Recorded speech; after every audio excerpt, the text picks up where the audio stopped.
My name's Joshua Fitzgerald. We're in Columbus, Ohio. We have 3 vans currently.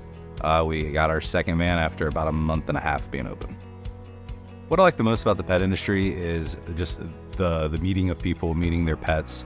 People really care about their pets quite a bit, as much as they do family. So it's an easy product to sell as far as the services to them are concerned. And it makes it that much more important for us to do a great job, because we're taking care of something that's alive, something that has feelings, and it makes it real easy to hold high standards. And the higher standards we hold, the better we're all off. The main factors that led me to choosing Zoomin Groomin, kind of the same kind of concept as far as it's an easy industry to get passionate about. It's an easy industry to believe in what you're selling. And I think that, first of all, there's great money in it. Not only is there great money in it, there's great opportunity to meet people, get involved in your community, get involved with your employees on a personal level past just, I'm your boss, you're my employee type concept. We get to make a lot of really great friends, and so far it's been great in those aspects. The greatest tools that Zoomin Groomin's given us go beyond the physical or the software side of things. Getting to meet with people like John, getting to meet with people like Sandy and Faith, and all the people that Corinne, Katie, all the people that have been successful in this arena, learning from them, learning from their mistakes, learning from their positives and their successes. I think that the experience given just in running a business from them has been the best all the way around. And then obviously the business behind it. So Loyalty Brands in general, being a part of that company, and what all that brings to vendors and negotiations and better pricings on things, all that stuff I think are the greatest qualities. The support that we've received as far as recruitment and hiring were originally more so just what you're looking for, general idea of a productive groomer for our business model. I think that past that, we've been very fortunate in our arena that we haven't had a ton of issues finding people. They talked about it earlier today, about 40,000 groomers are in America. And that's a small number compared to our population, but that's a large workforce.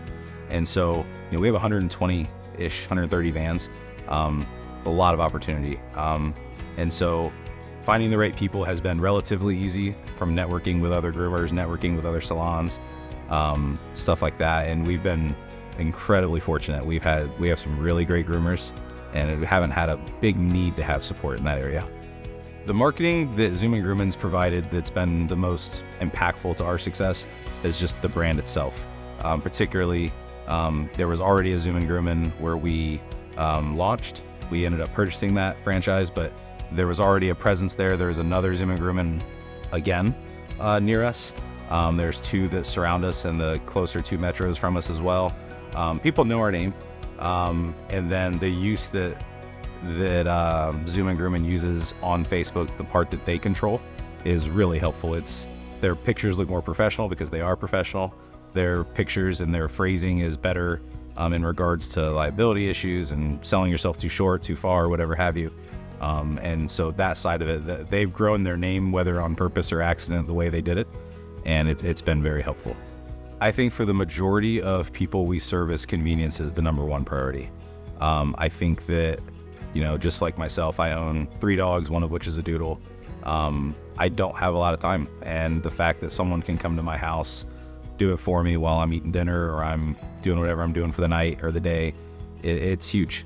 I think the other side of it is the quality we can offer, which is significantly higher than some of your salons, some of your PetSmarts, Petcos, places like that.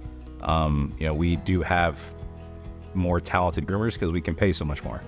And in that regard, I think there's a mixture of it, but the convenience, I think, is by far our biggest advantage to our competition. For us, I would say the most requested service and then people's kind of go-to is the de-shedding stuff. It's the easiest way to make a dog feel comfortable when it's hot. And then, a lot of these double-coated dogs, when it gets hot and they're in the process of shedding, it's not really comfortable for them. It's not fun for the owner to have all that hair around. And so if we can help alleviate that, it tends to be a fan favorite. I think the easiest way and most productive way that I have found building trust is talking to people, being available to talk to, being approachable to some degree. It's, for a lot of people, me included, it's very uncomfortable talking to people I don't know.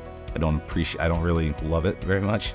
but it's one of those things where the return on investment in regards to making yourself uncomfortable is huge.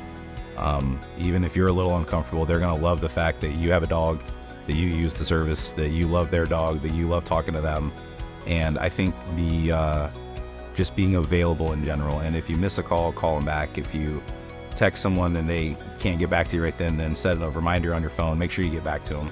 Just follow up in general, I think.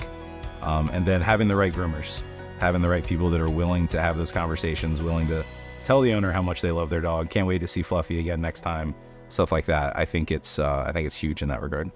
The main reason people love Zoomin Groomin and choose us, particularly if we can get them to try us once, is that trust I was referring to, the idea that I'm going to pick up the phone when they call, and if I don't, I'm going to call them back. If they're not happy with something that was done or it wasn't done the way they're used to, we guarantee our satisfaction. So we'll come back out and we'll fix the issue. And they can trust that we'll be upfront about things. We've been upfront with everything else, with pricing, with what we do, what we don't do, why we're better, why we're not better, why wouldn't we be upfront about XYZ. And I think building those relationships, we always joke around that we're not in sales, but we are in sales. We're selling ourselves, we're selling the brand or services. And I think if we do a good enough job getting our value across, people tend to trust someone who's upfront with them.